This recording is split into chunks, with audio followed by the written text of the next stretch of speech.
The broadcast is now starting. All attendees are in listen-only mode. Good evening, everyone, and welcome to the SFL webinar series. My name is Leah Palagashvili, and I am the director of the SFL webinar series and an executive board member of SFL. We are honored to have Professor Henry Manne deliver a talk tonight on why our universities are so bad. Before we begin, though, I'd like to take a moment to introduce Students for Liberty and the webinar series. Students for Liberty is a 501c3 nonprofit organization run by students and for students dedicated to liberty. We were formed 4 years ago to serve a previously unfilled niche in our universities, connecting liberty-friendly students with other students, faculty, organizations, and resources to help them advance their ideas and applications of classical liberalism. The resources we offer include free books for student groups, a speakers network, protest grants, handbooks on running a student organization, tabling kits, leadership training, an academic journal for liberty and society, and our bread and butter conferences. The SFL webinar series is our way of giving you access to the ideas and mentorship and webinars each week to free. For a full list, please visit our website, Students for Professor Henry Manne. Henry Manne served as a dean of the George Mason School of Law from 1986 to 1996. Professor Manne is an honorary life member of the American Law and Economics Association, which honored him as one of the 4 founders of the fields of law and economics. He launched the Law and Economics Center at Emory University and the University of Miami before bringing it to George Mason University. His writings include such influential works as Insider Trading in the Stock Market, Wall Street in Transition, and Mergers and the Market for Corporate Control. Professor Manne holds a BA from Vanderbilt University, JD from the University of Chicago, JSD from Yale University, LLD from Seattle University, and LLD from the University of Francisco Marroquin in Guatemala. Just to note, there will be about 10 to 15 minutes of Q&A at the end of the webinar. Feel free to type in any questions into the question box. For those interested, this webinar will be recorded and archived on our website in the next few weeks. We will be sending you more detailed information about Students for Liberty and our upcoming webinars in the follow-up email. And without further ado, I present to you Professor Manne. Thank you. The title of my talk tonight, Why Are Universities So Bad, sometimes raises eyebrows. A lot of people don't even know that universities are so bad. And indeed, some of them are not so bad, and some areas are not bad at all. But on balance, if judged simply by the criticisms flowing today, we'd have to say there's some real problems with higher education in this country. The complaints most commonly relate to the costs involved, sometimes, and perhaps more correctly, to the absence of real education being done. Sometimes there are complaints that the students don't work hard enough, that the administration is bloated, but the most common complaint one hears is that of tenure for the professors. And that is most people's explanation of their complaints about what's wrong with universities. Well, I'm here to say that tenure is simply a symptom of a much more profound problem with universities, and that is the absence of private property rights. That's what I'm going to explain, and it's a fascinating subject that carries us into some very arcane legal history and through some rather astounding American history to a full understanding of what we've come to today and why. My story really begins with Henry VIII, the Tudor king in England in the late 15th century. He was the king of many wives, and a couple of whom he beheaded. His first wife, however, was Catherine of Aragon, who had a pretty strong claim to the English throne herself, but she couldn't deliver him a male heir. Now, whether that was a requirement under the line of rules of succession or not is not clear, but he wanted a male heir, so he wanted to get rid of Catherine, and he hadn't yet, or perhaps politically couldn't hit on the solution of cutting her head off, so he simply appealed to the Pope of the Catholic Church in Rome to give him an annulment. There was only one problem standing in his way. The Pope was Catherine's first cousin, and he preferred her position to his and would not grant the annulment. Well, Henry was not to be undone by this. He was a pretty strong-willed fellow, and so he simply disestablished the Catholic Church in England, replacing it with what came to be known as the Church of England, or the Anglican Church. Now, that seems to have very little to do with higher education, but in fact it had a great deal to do with it. Because two things. One was the only two universities that existed then in England were Cambridge and Oxford. They were branches of the Catholic Church prior to disestablishment, and presumably when a new church was established, they became branches of that. However, there was a rule of common law, a very old one, that caused some considerable problems. It was known as the rule against perpetuities. Oh, it's been the bane of the existence of first-year law school students for a long time. But it had a very, very special economic consequence. The rule against perpetuity said that you couldn't tie up property forever. I won't go into any detail on that, but it in effect guaranteed that property after a certain period of time would come back onto the market, and its use would be tested by the market. It, as the economists are wont to say, it would go to the highest valued user. If you had, as the previous Catholic Church had enjoyed, an exception to the rule against perpetuities, you could accept property in perpetuity. It was a recognized exception under the common law for the Catholic Church, the established church. Also, it applied to the king, the crown. Consequently, when Henry disestablished the church, the universities no longer had a lot of the privileges that they had enjoyed under the old common law exception to the rule against perpetuities. The principal form of wealth in the 15th century, and a long time before and after for that matter, was land. And the principal way of supporting the universities, or many branches of the church for that matter, monasteries, orphanages, hospitals, was to donate land. But if you couldn't donate the land in perpetuity, it meant that after some period of time, I won't go into those details, the title to the land would revert to someone else. Well, you can imagine that that was a cause of considerable consternation in the universities. Not merely the universities, but other of eleemosynary institutions as well that had been part of the Catholic Church and which had lost their exemption from the rule against perpetuities. Some years later, close to over 60 years later, under the reign of Elizabeth I, Henry's daughter, but with two intervening regents,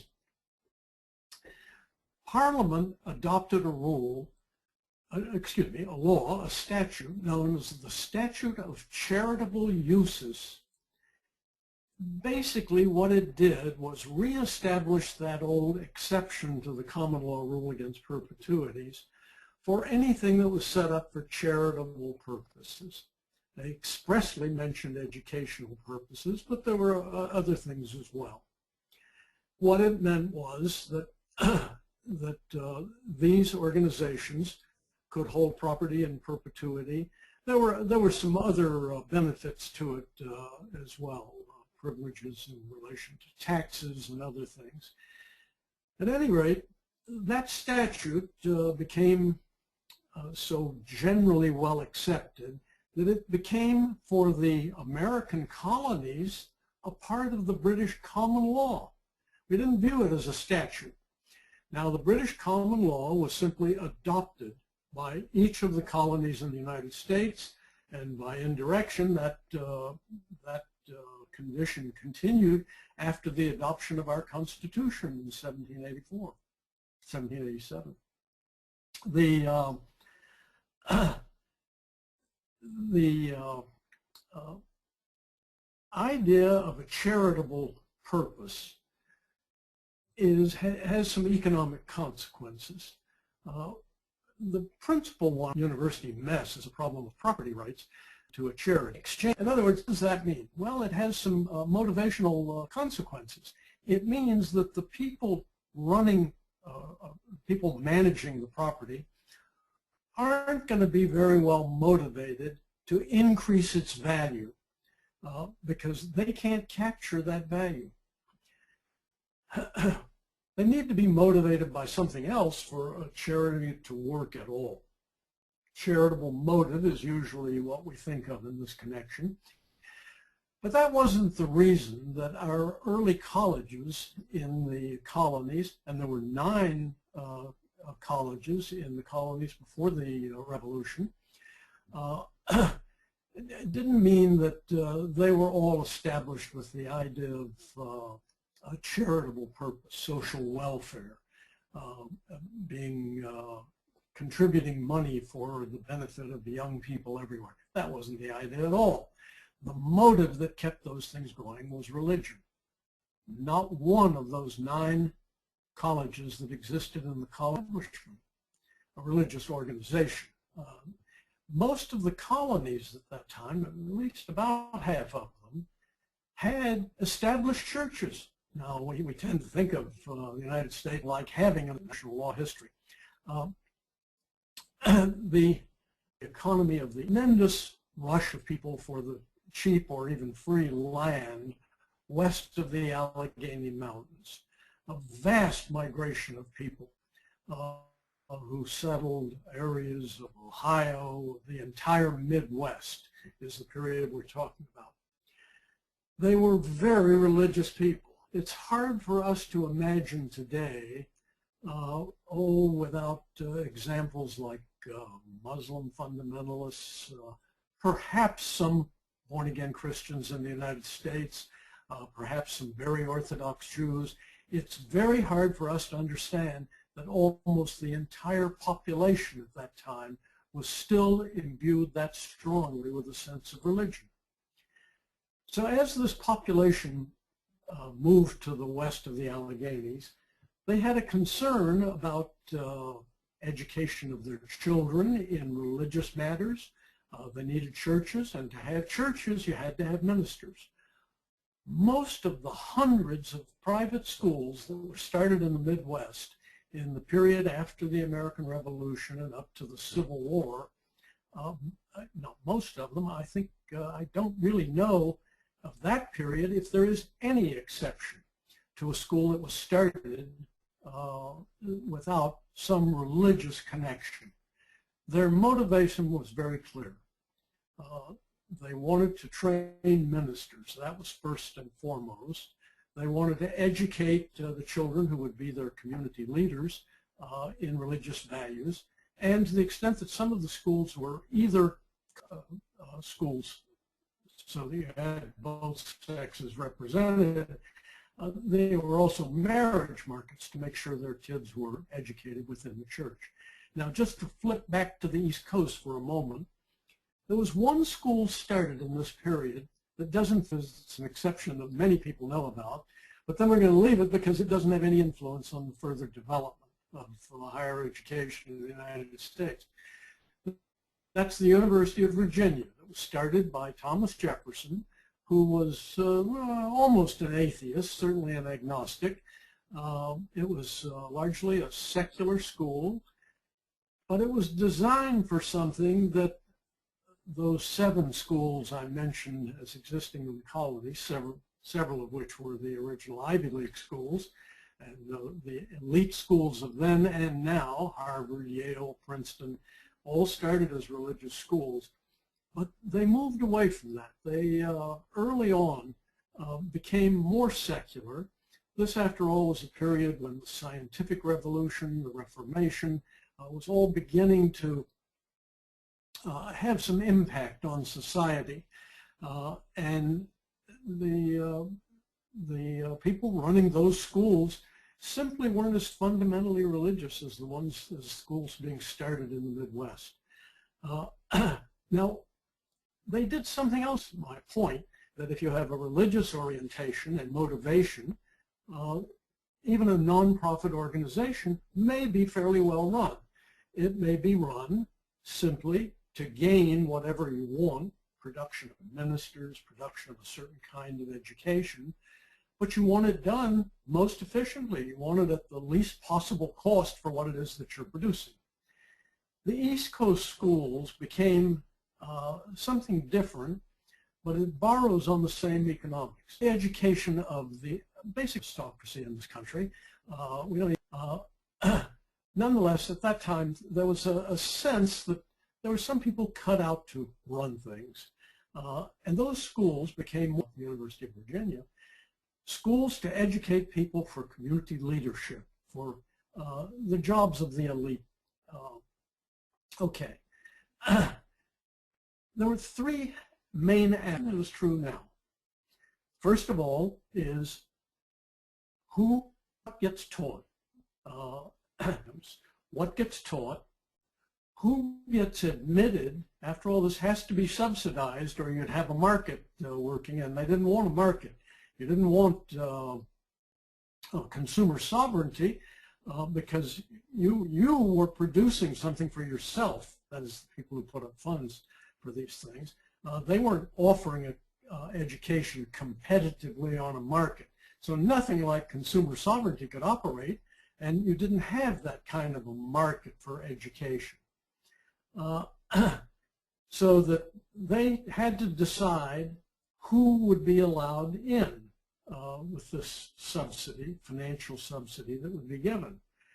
And third, very important, who would be allowed to teach, maybe to administer and teach what is decided. Three of rules, and particularly I'm talking now about these huge number of small Midwestern private denominational colleges, of which many are still around, but for reasons we'll see later, most of them disappeared.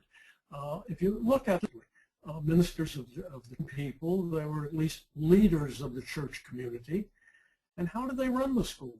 They ran it. They decided, based on their religious denominational ideology, doctrine, what would be taught. They decided which young people would be admitted to this benefit, and they had very strict rules about who could teach. They would have liked religious ministers doing teaching, and of course many did. They couldn't always manage that. They admitted generally children only. There wasn't much demand from anyone else, but that was nonetheless controlled. And what was taught was specifically and carefully monitored by the trustees. Now, how would an organization of this sort be managed?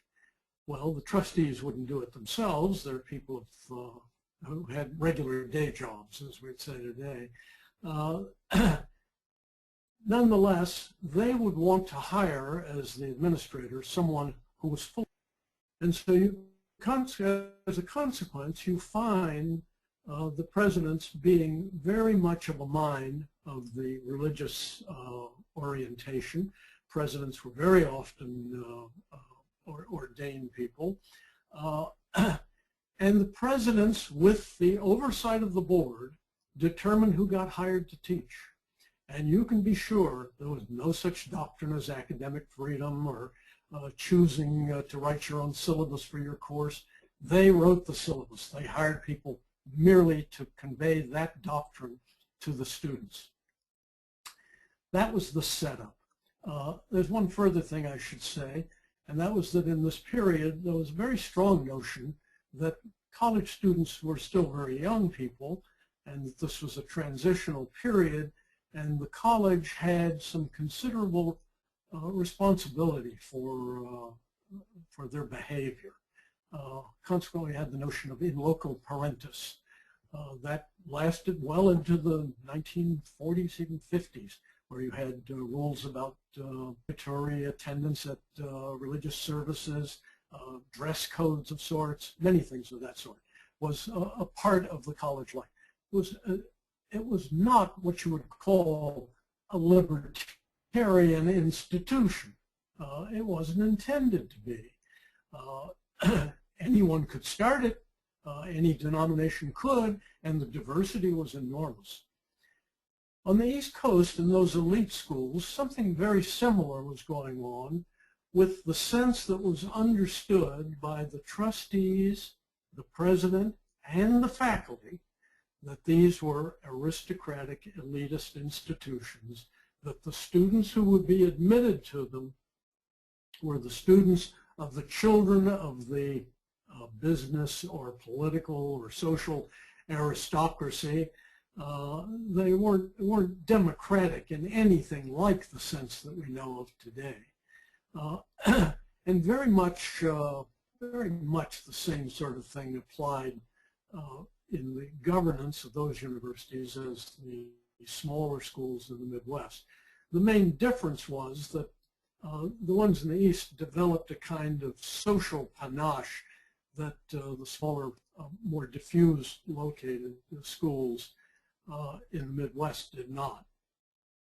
That was the situation that existed with higher education in the United States up to the time of the Civil War.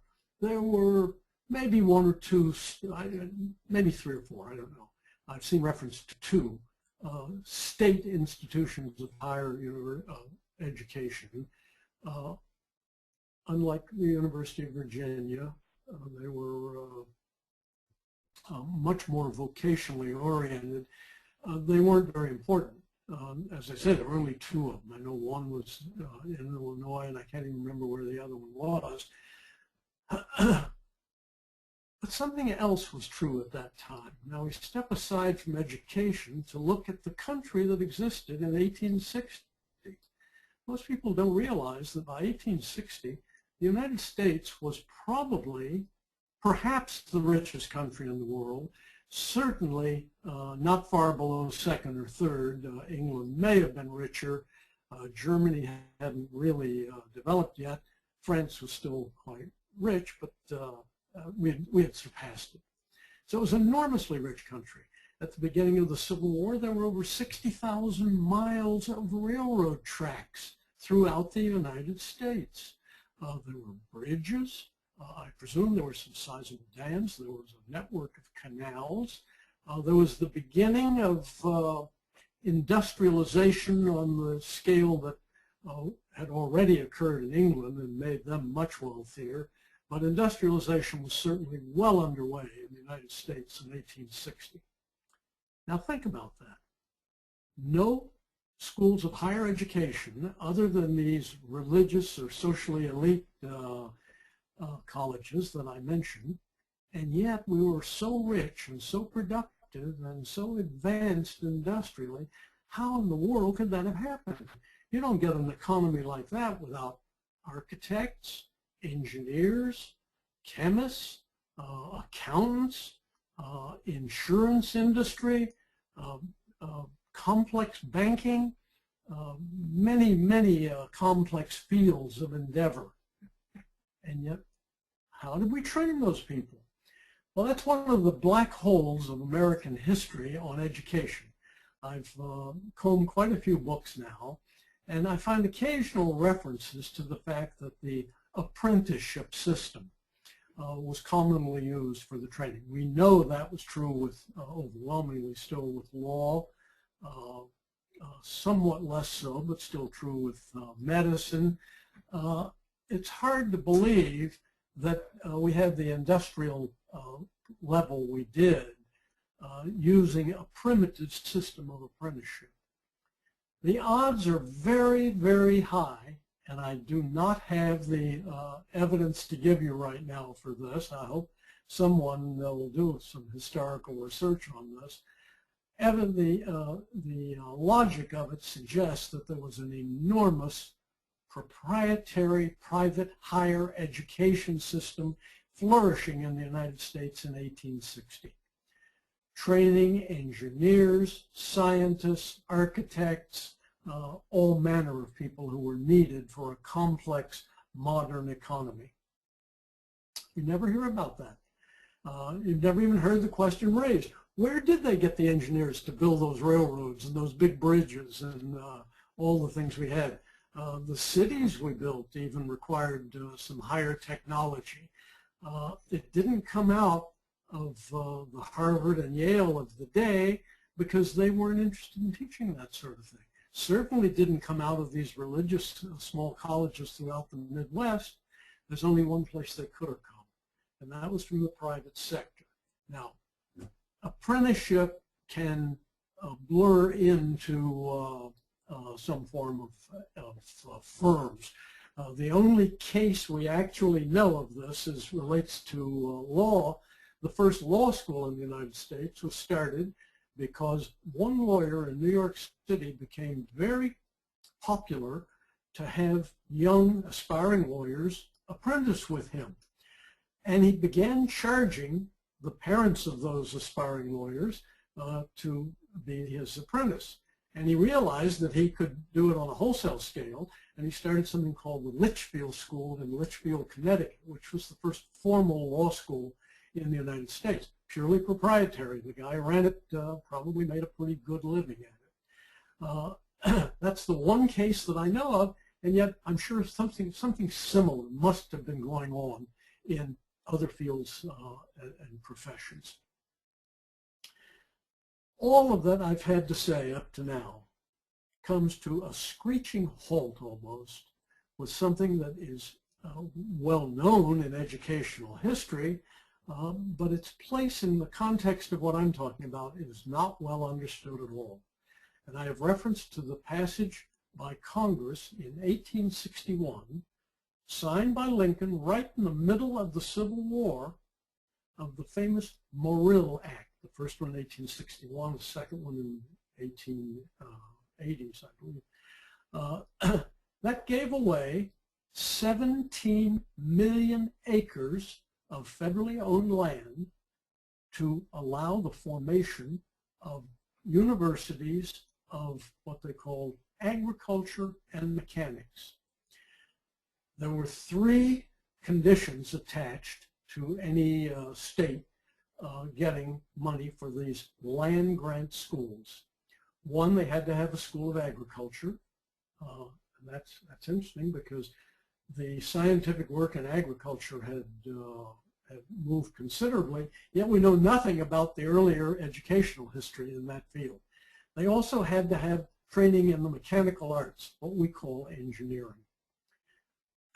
They got off to a slow start, but we all know today every state university with the word state following the state's name is a land grant school. And there are many schools that are land grant that people aren't even aware of.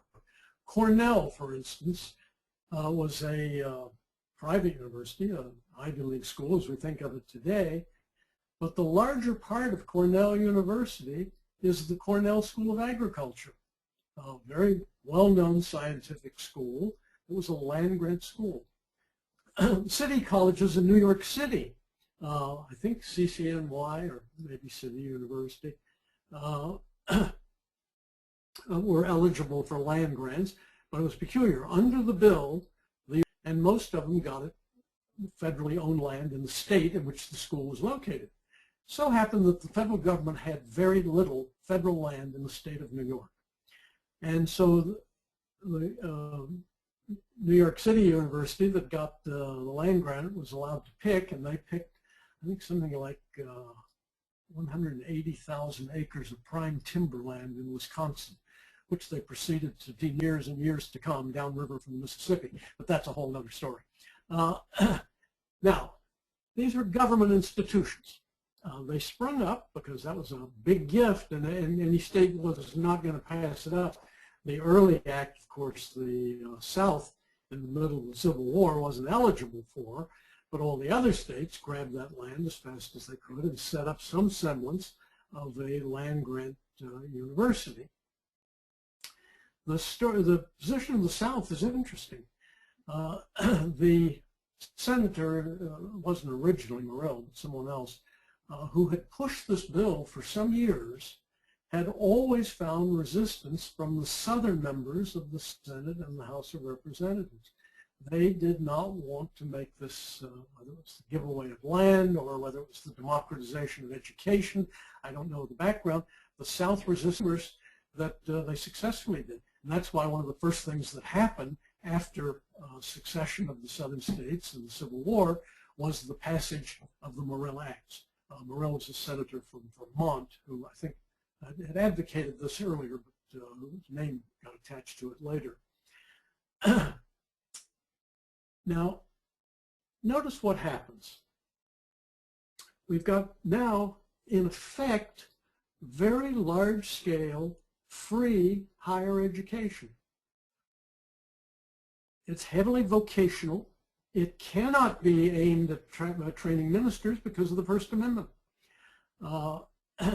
It has to be, all of the other requirement was that any land-grant school had to offer military training. That's why ROTC schools are mostly found in land-grant, ROTC programs are mostly found in land-grant colleges. So there were right off the bat some very significant differences. Perhaps the biggest difference was the first thing I mentioned, that these schools from the beginning obviously became a subject of political interest. Politicians were interested because the voters were interested. The voters were interested because it was free education for their children instead of paying the exorbitant rates that those private schools were asking. And so this underwrote them. That's one of the reasons why the bill passed. The politicians took an interest in it, and the question then is, what's the mission of such a school? Those religious schools I've mentioned earlier, the mission is very clear, and I've described it. The elite Eastern Sermon, the form of education, which was generally the Eastern schools, liberal arts courses or Western civilization programs, they're almost gone. That was not what the vast number of voters were after for their children. They wanted them to be able to make a living. Chances are, then as now, parents and their children aspired for them to get into some well-trained and well-paid profession, and there were plenty of opportunities as long as they'd pay to do that for their children, whether it was paying to get the child into an apprentice program or whether there really were formal schools that we just don't know about. It still cost them. And here was an opportunity for vocational training on the free, at least out of the tax revenues. Let's look at the three main aspects of university governance and see how land-grant schools, state universities, had to change from what dominated in higher education previously. First of all, what got taught? Couldn't be religious doctrine. That was banned by the First Amendment. If these were state universities, you couldn't indoctrinate in any particular religion. You could teach about religion. You could have courses about the history of religion, comparative religion, so forth, but you couldn't try and indoctrinate in the religion. Second, who got admitted? Well, there's been a lot of change in that, but by and large, from the beginning, you couldn't have a religious test. That would have been unconstitutional. You didn't have much of a wealth test, a market test, because these schools were very heavily subsidized, although you still had opportunity costs in the time you spent in university. At any rate, you've got a much greater democratization of the admissions programs. You had to have some way of rationing it, however, and since they didn't use market price, for many, many years, the only thing that the people who ran these universities could think of as a way of rationing the places they had, because if it was open to everybody, it would just flood them. There have been a few attempts to do that, and it didn't work very well. At any rate, we developed the idea that intelligence should be a test for admission. And indeed, that was what was used for, oh, I guess 60 or 70 years after the Morrill Acts. It had not been a test in any schools prior to the Morrill Acts. It emerged because you had to have some way of rationing admissions, and that was the standard that made most sense to use. And I might say it was also the standard that the faculty liked the best, because it's much more enjoyable and easy life if you have bright students than if they're not so bright or not well motivated. Third thing, who could teach? Well, again, you couldn't have a religious test. You couldn't say we only hire Episcopalians or Methodists or Baptists or Catholics or whatever. Not in the state university you couldn't. All of a sudden, you had an enormous competition, competence notion later, religious calling to go teach in one of those schools. Now it became something else. Now it began to be seen as a vocation. Competition was intense for these positions, and it was open to everyone. Whites. Now there was a big story. Later Morrill Acts, one that were separate land-grant schools upheld in Plessy v. Ferguson on the grounds that would be a proposition.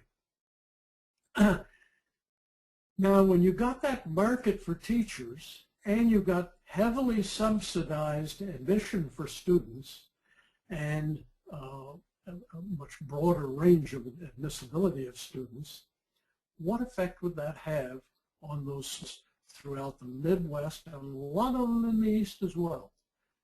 In wholesale numbers, they disappeared overnight. They couldn't stand the competition.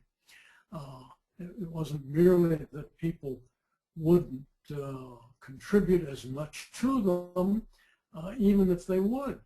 They couldn't subsidize as much to the students who were after vocational training in Maine as these new schools could.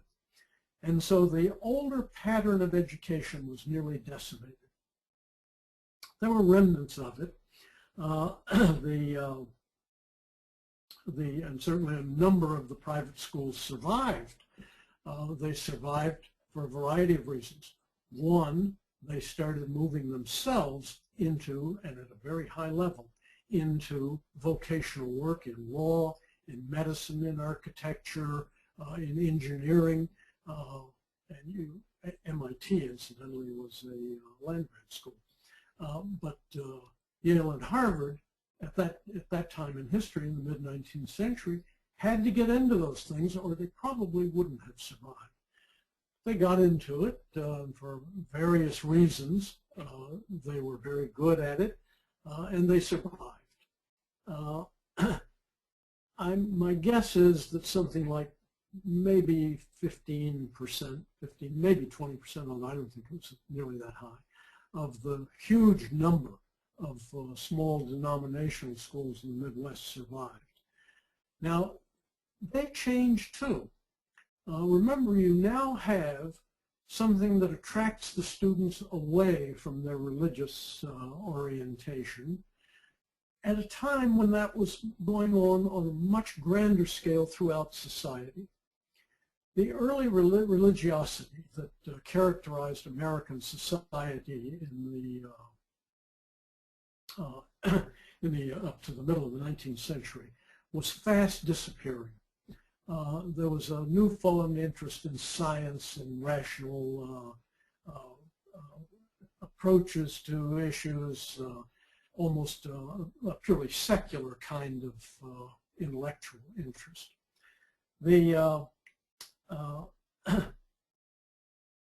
What that meant was that the trustees who previously ran those religious-oriented schools because of their religious hold on their own mentality and motivation began to disappear. It disappeared first in the Eastern schools. And so you no longer had so many religious tests. You began to get quotas for minority religious groups. That was they're thought to be terrible to have a quota for Jews or Catholics in Princeton or Harvard. In fact, often those quotas were a liberalization of their old rules, which were much stricter. At any rate, the The fact that religion lost its hold also meant that these schools began to lose their sense of mission. What is it they were supposed to do? Many of them turned to a copy of the elite schools in the East and specialized in liberal arts education. That's still very much characteristic of many of those smaller schools that have survived in the Midwest. I see I'm running out of time. That often happens. Let me wind up and get to some of the questions. As the trustees began to lose interest and lose power, the administration no longer had to toe the line to the trustees' preferences. Who was going to move? There was now a vacuum in governance. There was no one really declaring what the mission was, who was going to be admitted, what was going to be taught, who'd be hired. The trustees gave up. They didn't want to do that anymore. Who did? The students didn't. Their parents didn't. The churches were out of it now. There was only one group, and they moved into that vacuum with a vengeance, and that was the faculty. Now, it took a long time for this to develop between 1861 and 1915 when we get the formation of the American Association of University Professors. That's really the first indication that we had something like a trade union among professors in universities.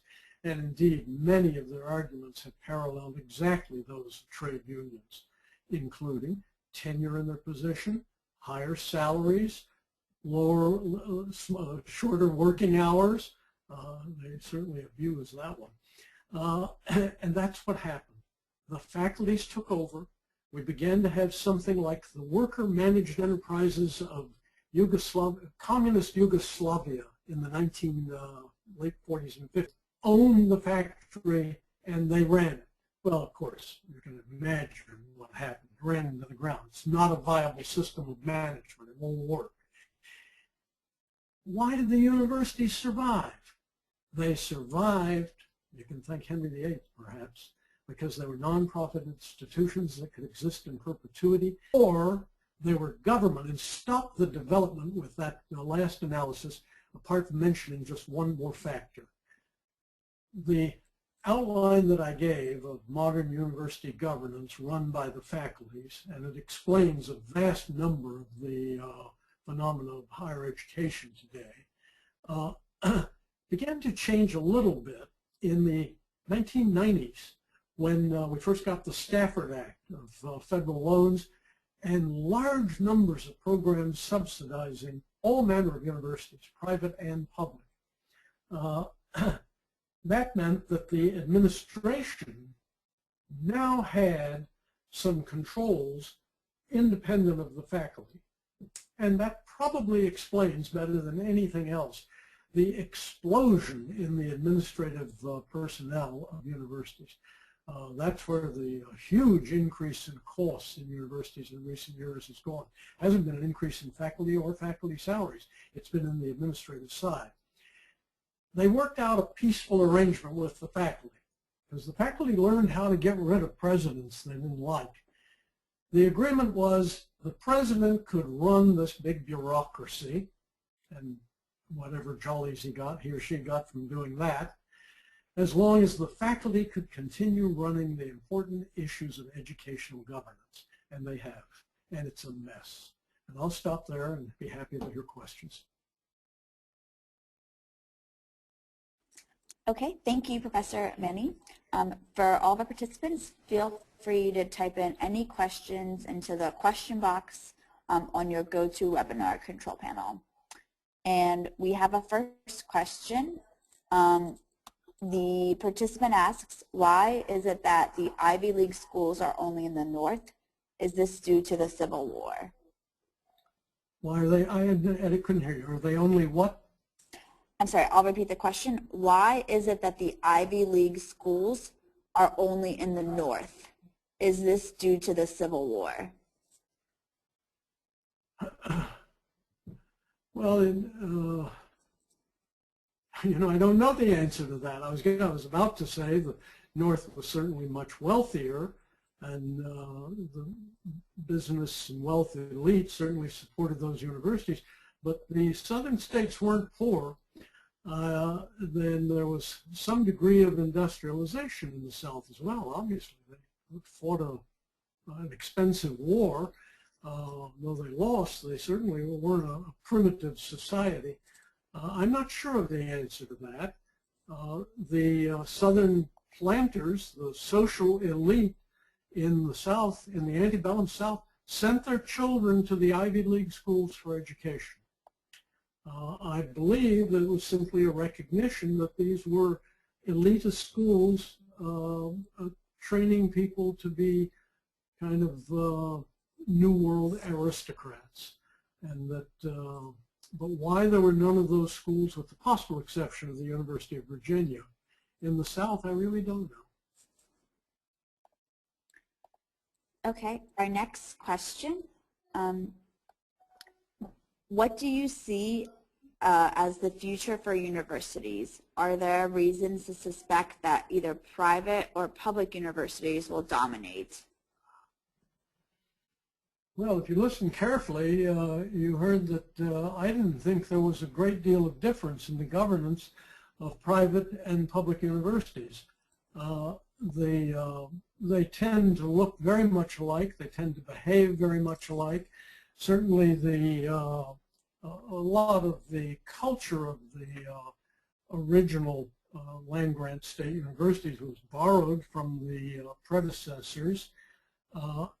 I see that the problem with both of them is that no one has private property that they can exchange. Consequently, no one is really motivated to make them very good. You don't have a competitive market for education in this country. Now, it's slightly, I shouldn't say none. There are some degrees of competition. There's certainly competition among schools for better students, for better professors, as measured by some peculiar standards, not perhaps the standards that a real free market for education would dictate. But aside from the hangover of the elitism of the earlier era, I see very little difference between our nonprofit schools and our public universities. That became especially true after the federal government got heavily into financing, regardless of whether it was private or public. Okay, we have another question. May I add something to that?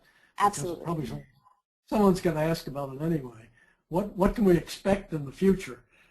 I expect that the present major setup is going to get worse and worse. I don't think it's going to get any better, and abolishing tenure won't do the trick. But what always happens is that when you get these idiot intrusions into freedom in the marketplace, as we've had in education for a long, long time, often technology bails out the society, and that seems to be what's happening today. We're getting a huge number of for-profit internet-related schools. Now, whether or not the other schools that are beginning to recognize that competition, and they're beginning to offer some online courses, particularly as a way of raising revenue, that's what you want them to do. You want them to have to raise revenue.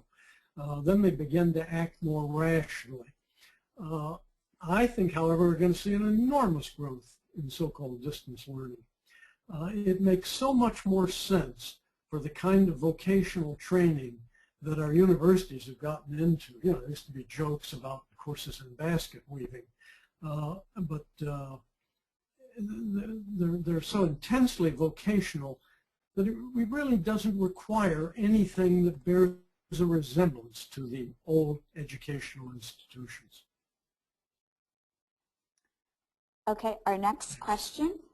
Why did the state schools lose their religious character when the First Amendment was not incorporated against the states until much later, the 1940s? I didn't hear the second part of that. I heard the first part was, why did those religious schools lose their religious orientation? Right? That's right. Why did they lose their religious character when the First Amendment was not incorporated against the states until much later in the 1940s. Oh, well, you're asking the legal history of the First Amendment, which I'm not thoroughly familiar with, but it wouldn't have applied to the private denominational schools. Now, there's an issue today that could conceivably have come up there then, but I don't know of any case. The issue that comes up with tuition vouchers, with the state simply giving money to parents and letting the parents select any kind of schools, including religious schools. Well, some people have objected to that on the First Amendment grounds that that violates the separation of church and state. But there wasn't any government involvement with those schools at all. None, zero, nada. There was nothing. They were purely private. So that the change that took place in those schools related largely to the two factors that I mentioned. One was the advent of subsidized public education, and the other was the increasing secularization of American society. There's no question that you just can't sustain a gigantic network of intensely religious schools when you don't have a very large population of intensely religious people. We've got a few Catholic schools, you've got occasional Orthodox Jewish schools, but not many. Okay, our next question. Do the military academies fall under the same criteria that you have outlined for public and private schools? I must not have heard that. I'll is repeat the question relating to the Morrill Act's requirement that there be military training? It is related to, the question is, do the military academies fall under the same criteria that you have outlined for public and private schools? Not exactly. That's interesting, and I'm really glad someone asked that because I had not included them in the writing I'm doing on this. They had a mission, like those religious schools had a religious mission. Like the vocational schools had a market profit maximization mission. The military schools had a mission, and consequently, given their budgets. Now, they certainly suffered all the problems that the military always would, of being bureaucratic and not having quite the sense of competitiveness that you might find in a so clear that everything was Midwestern schools ministers. Okay, and I think we'll have time for one more question. How could we have kept the positive intellectual advancements from the Morrill Act without falling into faculty domination? Say that again. Sorry, I couldn't follow it. How could we have kept the positive intellectual advancements from the Morrill Act without falling into faculty domination? Well, that assumes that the kind of intellectual production that we do today is what a free market would indicate. I don't think it is. Last year, I saw a figure somewhere that, maybe it's the last 10 years, it doesn't make any difference. There were something like 300 new books written about William Shakespeare. I doubt that a fully privatized market would really show much demand for additional books about William Shakespeare. And so that aspect of education and intellectual orientation was always in question from the beginning of the Morrill Act. They didn't sustain a very high level of intellectual behavior. That was, for a long time, that was part of the mission, because you needed some kind of a mission statement. And even the public universities said it was intellect, higher education, research, and so forth. In more recent years, quite clearly, many universities, or at least many members of faculties, have taken on the social mission, or maybe you call it a political mission, which they can get away with. But the idea of intellectualism that I think was a wonderful goal of American universities lasted from about maybe 1850s. It had started with the Ivy League schools and lasted all up until about the 1950s or 60s. At that point, everything began to fall apart. It will persist very strongly in areas where there is a objective measure of productivity. That's true of engineering. It's true of any of the hard sciences, biology, chemistry, physics. In those areas, one finds getting it right, producing the right thing, the scientifically correct answer, substitutes for the old idea of intellectualism. But if you look at sociology departments, most history departments, foreign language departments, anthropology departments, the idea of going out and reporting on what they find, there's very little actual, I think, rational demand for their services. I think in a completely free market for education, you wouldn't find sociology taught in more than 10 universities in the United States. Now, you'd find specialization, but I don't think you'd find it generally. I think you'd find all the schools being much more vocational, as our public schools tend to be anyway, but they're both things. They won't be all things to all people. So I think this idea of intellectualism was a wonderful goal to substitute for the previous mission of religion or aristocracy, but it wouldn't survive. It couldn't, given the financial and economic structure of the universities, and it's not surviving very well today. Thank you. Thank you so much, Professor Manne, and to all of our participants this evening. We apologize if we couldn't get to your question, but please feel free to continue the discussions with other participants on the Facebook event.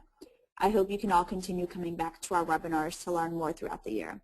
Our next webinar is next Wednesday, April 18th at 8 p.m. Eastern Time with Zach Walls on why liberal-libertarian alliances are so important and how to build bridges to advance liberty. To register, please visit our website, studentsforliberty.org. On a final note, shortly you will receive a follow-up email where you will find more detailed information about SFL and our next webinar.